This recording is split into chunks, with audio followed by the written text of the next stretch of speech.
여러분 안녕하십니까? 다니엘서 10분 강해 13번째 시간입니다. 이제 오늘부터 다니엘서 1장의 본문을 우리 함께 살펴보겠는데요.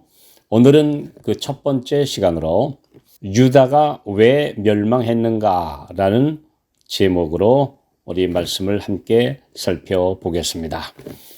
다니엘서 1장 1절 2절 유다 왕 여호야김이 위에 있은 지 3년에 바벨론 왕 느부갓네살이 예루살렘에 이르러 그것을 에워쌌더니 주께서 유다 왕 여호야김과 하나님의 전 기구 얼마를 그의 손에 붙이심에 그가 그것을 가지고 신할 땅 자기 신의 묘에 이르러 그 신의 보고에 두었더라.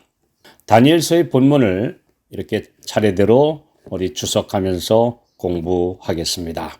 시대적 배경과 앞뒤의 문맥을 함께 참조하므로 이 책의 전체적인 연결과 큰 그림도 더 명확하게 이해할 수 있습니다.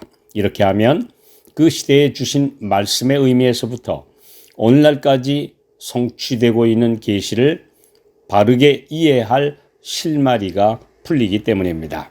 유다 왕 여호야김 3년.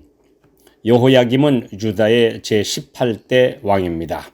요시야 왕의 둘째 아들로 그의 형이 왕 위에 올랐다가 3개월 만에 이집트의 침공으로 잡혀가고 그가 왕이 되었습니다. 그의 재위 3년은 유대력으로 주전 606년 가을부터 605년 가을이므로 바벨론의 침공은 이 기간에 일어난 사건입니다.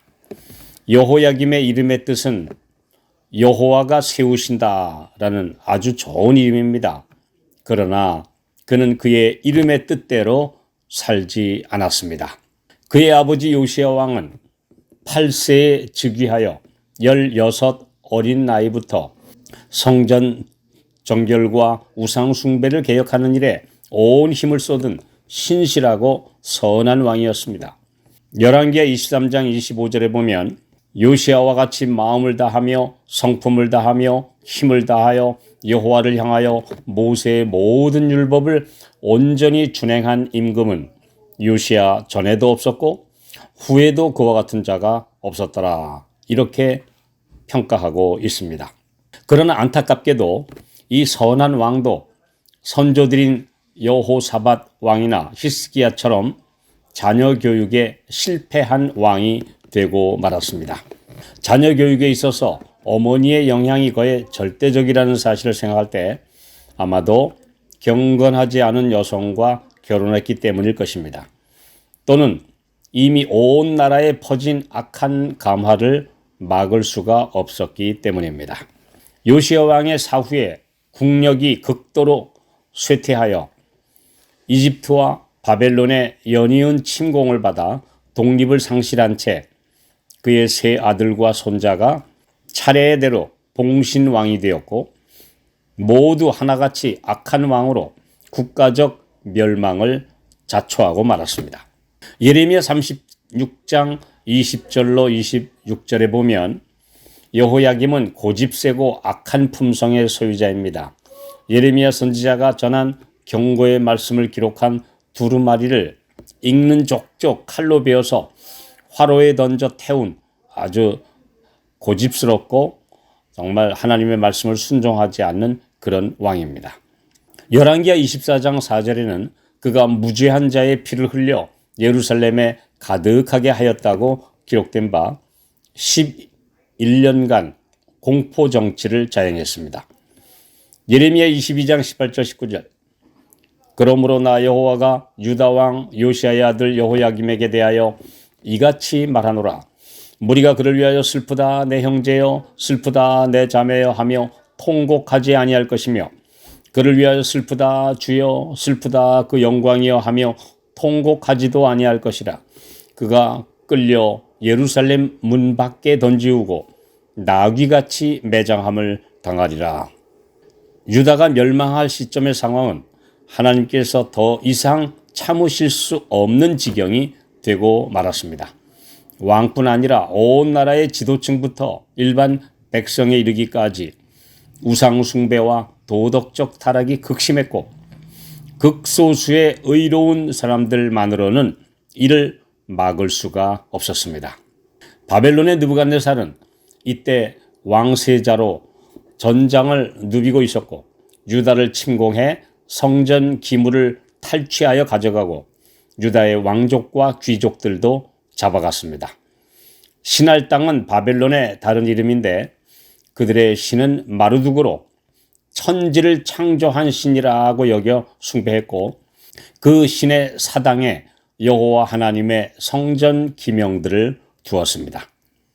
바벨론의 우상 숭배자들은 신의 상징으로 여기는 성전 물건들을 가져가므로 자신들의 신이 승리했다는 기념을 삼았습니다. 그러나 하나님 보시기에 그런 물질적인 것들은 아무런 의미가 없었습니다. 마지막에는 솔로몬이 지은 가장 화려하고 웅장한 성전 건물마저 완전히 파괴되는 것을 그대로 내버려 두셨습니다. 이 상황은 하나님께 너무나 불명예스러운 일이었습니다. 참 하나님께서 패배하시고 마르둑 신이 승리한 것처럼 보였습니다. 왜 그렇게 되었습니까? 이것은 그분의 택한 백성의 타락으로 하나님께 욕을 돌린 가슴 아픈 역사입니다. 역대하 36장 15절로 17절 그 열조의 하나님 여호와께서 그 백성과 그 거하시는 곳을 아끼사 부지런히 그 사자들을 그 백성에게 보내어 이르셨으나 그 백성이 하나님의 사자를 비웃고 말씀을 멸시하며 그 선지자를 욕하여 여호와의 진노로 그 백성에게 미쳐서 만회할 수 없게 하였으므로 하나님이 갈대아 왕의 손에 저희를 다 붙이시매.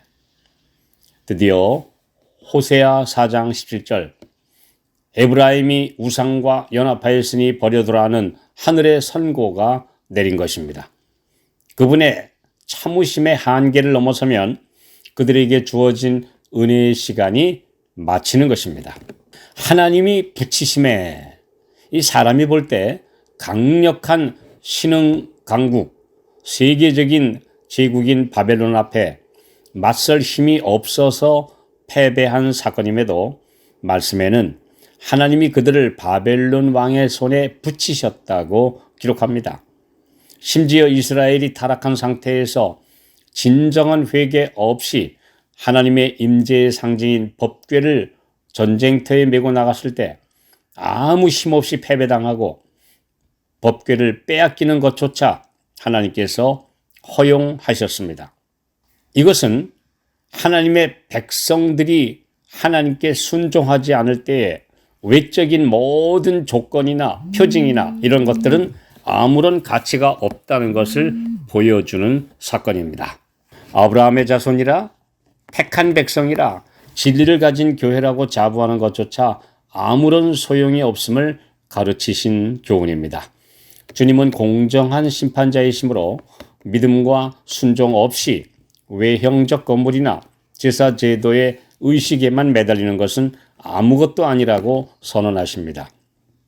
하나님께서는 오직 마음으로부터 나오는 경배와 순종만이 참된 신앙이며 그리고 그분을 닮아 변화된 인품만이 그분께 가치 있는 실제 성전이라는 사실을 사람들이 알기 원하셨습니다.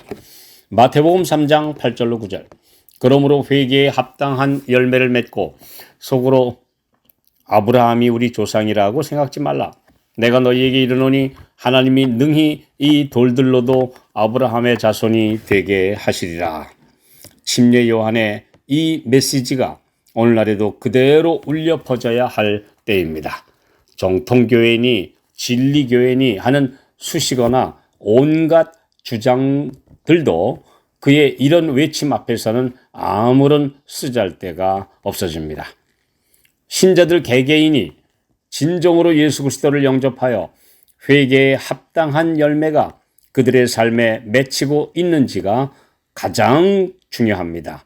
이것이 유다의 멸망을 통해서 깨닫게 되는 우리 주님의 가르치신 교훈입니다.